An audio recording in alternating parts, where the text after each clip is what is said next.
Welcome in CBS Sports combat analyst Brian Campbell and CBS Sports combat writer Shaq Mahjouri. Main event, Islam Makhachev made the jump to 170 pounds, dominated, overwhelmed the champ Della Maddalena to win the welterweight title, become the 11th two-division champion in UFC history. BC Makhachev grappling just too much for Maddalena. Just complete domination from start to finish, Hakeem. And in some ways, it did part in sucking a lot of the entertainment, or the air out of the balloon inside of New York's Madison Square Garden. But this fight was as one-sided as it was, let's just be honest, unexciting. And it was that way because Makhachev wanted it that way. In fact, I talked to him this week and I said, what about your late coach, Abdulmanak Nurmagomedov, of course, the father of former lightweight champion and coach and teammate of Islam, Khabib Nurmagomedov? What would he have said to you about this fight? And he laughed and he said, brother, you already know. He would have told me, if you want an easy fight, take him down each round and dominate him. And obviously that's exactly what Makhachev did. Neutralized the striking of Della Maddalena in the rare times that they stood across from each other and just completely dominated in the same fashion, by the way, that newly crowned middleweight champion Khamzat Chimaev did to Dricus du Plessis just earlier this year. Look, they all can't be bangers, and we certainly got a string of 4 consecutive exciting knockouts on this night, not to mention a brawl in the crowd. But when it came time to make history, that's the guy who was there to make it. I don't know what we want to say here about how great Islam is, but in a sport where it's so easy to lose, how about 16 consecutive wins, titles across 2 divisions, and he's not done yet, nowhere close. What Makhachev wants to do, he's going to continue to do it. We're watching a historical figure in this sport.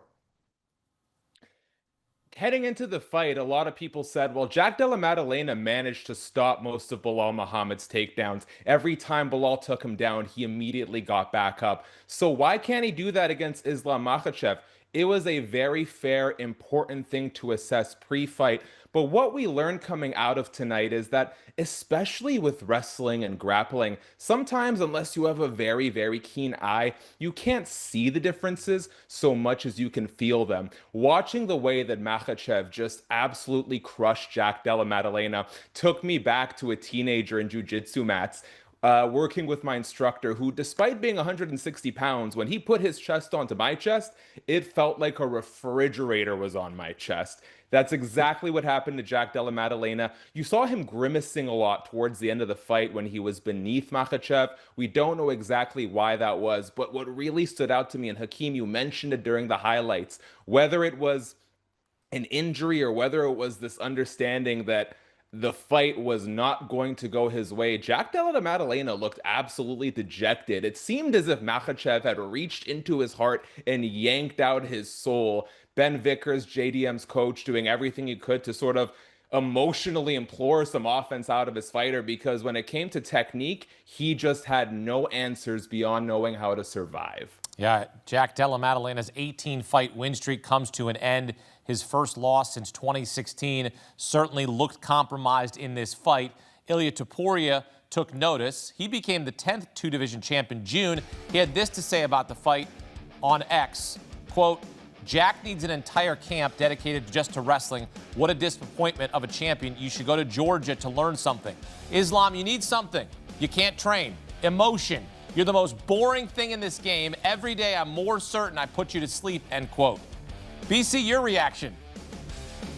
Wow. Well, look, my reaction is, how quickly can we book this fight? Why? Because these are 2 of the biggest stars in the entire sport. They just so happen to be number 1 and 2 pound for pound. And anytime you can get that to happen when 2 guys are this close in weight, you jump all over it. Remember, Islam Makhachev had set the lightweight title defense record in January with his 4th before vacating the title, and Topuria jumped in, captured that title by force.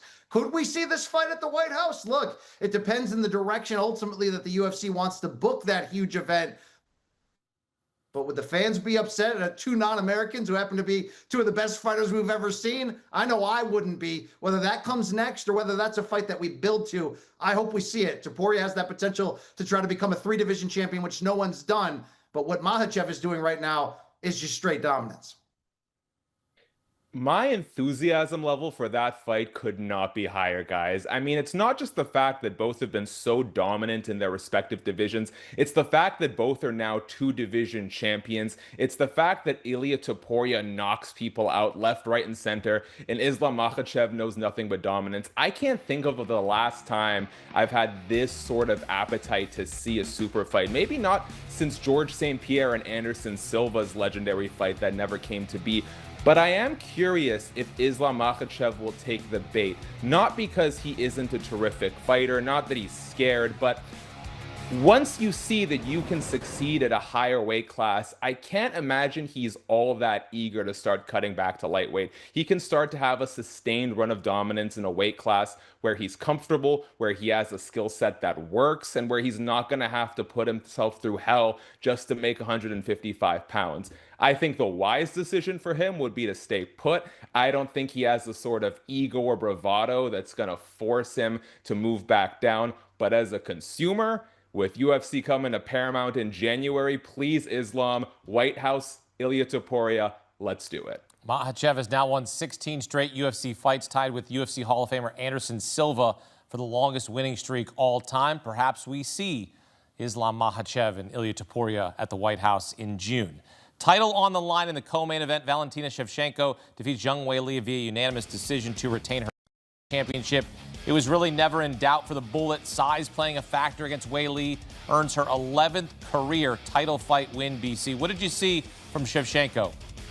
Look, exactly what I thought coming in. The fact that as much as these are two evenly matched fighters, two first ballot Hall of Famers, and two of the greatest female practitioners in the history of the sport, the two advantages that Shevchenko had coming in, one being slightly bigger and two being the fact that even though Zhang Weili has rounded out her game nicely, I didn't believe her wrestling was even remotely on the same level of Shevchenko. Look, like the main event, this was not an exciting bout, but like the main event and what Makhachev did, it wasn't because that's the fight Shevchenko wanted. She countered Weili's offense beautifully on the feet, and like Makhachev, as soon as her opponent would make a mistake, Valentina in this case would jump in and control. To see her do this at age 37 and add maybe the defining victory to her career, this speaks to her greatness already. She equals Amanda Nunes for the most title wins in UFC women's history with 10 in this fight. And as they said on the broadcast with Joe Rogan, the idea that we could be adding Valentina Shevchenko to the GOAT conversation, of which Amanda Nunes, her great rival, currently seems to stand alone. Respects, of course, to Chris Cyborg, who's in it as well. What Shevchenko has done, what she continues to be doing, you don't see many careers like this, and I don't see any slippage at age 37. Valentina Shevchenko absolutely neutralized Zhang Weili from start to finish. Sniper-like precision, bulletproof defense, and she really stripped Zhang Weili of everything that makes her dangerous. If you just look at some of the stats, 60% striking accuracy for Valentina Shevchenko, about 34% for Zhang Weili. Valentina was so good at slipping in and out of range, getting her shots in and going back, and every time Zhang Weili blitzed, she actually came out for the worst. It was in round one where Zhang Weili sort of barreled into Valentina and bounced her off the fence. And Valentina comes back with a knee, ricochets basically, and knocks down Zhang Weili. You also saw her do something similar with that spinning back elbow. And once the fight got to the mat, 5 of 6 takedowns, Zhang Weili had no way to get up. She was trapped. There was basically nothing Zhang Weili could do. She was oversized in this fight, and while she was kind of non-committal about her future, I think it would really behoove her, if the cut to strawweight isn't too hard, there's a title sitting there waiting for her that Mackenzie Dern is keeping warm, and I think many people would favor Zhang Weili to go and get that title. And as for Shevchenko, you know, there was a conversation that Brian and our colleagues Brandon Wise and Brent Brookhouse were having in the lead up to this fight, which is, what is Valentina Shevchenko's signature win? We know she's a Mount Rushmore fighter, but when you really look up and down the resume, is it the Holly Holm fight when she came down from bantamweight? Is it Joanna Jędrzejczyk moving up from strawweight?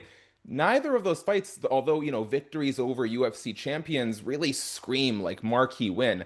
Zhang Weili being the dominant strawweight champion that she was, vacating her title to do this, this might be the biggest win of Valentina Shevchenko's career in an already bulletproof, Hall of Fame Mount Rushmore career. Shevchenko now tied with Amanda Nunes for most title fight wins in women's UFC history with 11. 0-2 in her career against Nunes, 15-1-1 against everyone else in the UFC. Brian Campbell, Shakiel Mahjouri here with us on CBS Sports HQ. Coming up in 3 weeks, UFC 323 from Vegas. Rob Dvalishvili putting his bantamweight championship on the line in a rematch against former champ Petr Yan. With a victory, Dvalishvili would become the first UFC champion to defend a title 4 times in a calendar year.